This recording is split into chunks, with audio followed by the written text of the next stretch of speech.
நாம் நல்லா இருக்கிற வரைக்கும் தான் நட்பு எல்லாமே. எனக்கு தெரிஞ்ச ஒருத்தர் நல்ல பேச்சாளர், அதிகமாக படிக்கலை, ஆனால் மக்கள் தொடர்பு நல்லா இருப்பார். ஏதாவது காரியம் செஞ்சு கொடுப்பாரு. அவர் ஒன்றும் பெரிய அரசு துறையில் வேலை பார்த்தவர் இல்லை ப்ரைவேட் இதுலையும் வேலை பார்த்தவர் இல்லை, சும்மா வெட்டி ஆஃபீஸரு.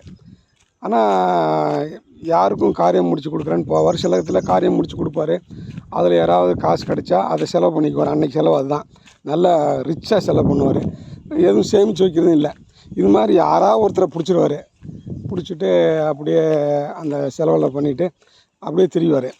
எப்போ பார்த்தாலும் கூட்டம் இருக்கும். அவர் என்னன்னாக்கா பெரும்பாலும் சந்தர்ப்பத்துக்கு தகுந்தாப்பில் நல்லா பொய் சொல்லுவார். ஆனால் அவரை பார்த்தா ஆளை பார்த்தா கம்பீரமாக இருக்கும். அதனால் நம்ம இவர் பொய் சொல்கிறாருன்னு யாரும் நினைக்க மாட்டாங்க. ஒரு ஆஃபீஸரை இப்போ பார்க்குறாருனாக்கா ஒரு காரியமாக, நான் இப்போ தான் உங்கள் உயர் அதிகாரி பற்றி இப்போ பார்த்துட்டு வந்தேன். நம்மளும் கூட தான் போயிருப்போம். உயர் அதிகாரிலாம் அவர் பார்த்துருக்க மாட்டார். நமக்கு ஏன்னா கூட போகிறோம்ல, அடிப்பார் அவர்கிட்ட.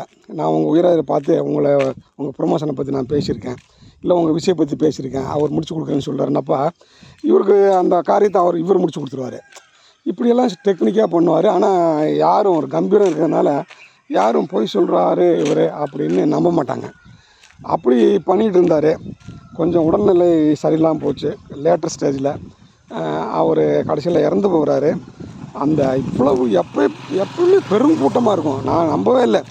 அவர் இறப்புக்கு ரொம்ப லிமிட்டட் மெம்பர்ஸ் தான் வந்தாங்க. எத்தனையோ காரியங்கள் முடிச்சுட்ருக்காரு, எத்தனையோ பொய் சொல்லியிருக்காரு, எத்தனையோ இது பண்ணுவார். எல்லாரோடையும் நல்ல தொடர்பு. அவர் பேரை சொன்னால எல்லாத்துக்குமே தெரியும்.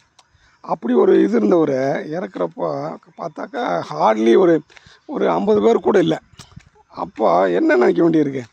அப்போ இதெல்லாம் சும்மா, வாழ்க்கைன்றது சும்மா நம்ம நினச்சிக்கிட்டு இருக்கோம். எப்போயுமே நம்ம உயிரோடு இருக்கிறப்ப நிறைய நட்பு வட்டாரம் இருக்கும், இறந்த உடனே நிறையா வரும் அப்படின்ட்டு. சில பேர் சொல்லுவாங்கள்ல, ஒருத்தன் வாழ்ந்த வாழ்க்கை அந்த செத்தன்னைக்கு பார்க்கலான்டா அப்படி சொல்லுவாங்கள்ல. செத்தன்னைக்கு நிறையா கூட்டம் கூடுவாங்க, அப்போ தான் அதுதான் அவனோட வாழ்ந்த வாழ்க்கை அப்படின்னு சொல்லுவாங்கள்ல. ஆனால் இந்த ஃபார்முலாவை இது தப்பாக்குது. யாருமே இல்லைங்க, ரொம்ப க்ளோஸாக உள்ளவங்க கூட காணோம்.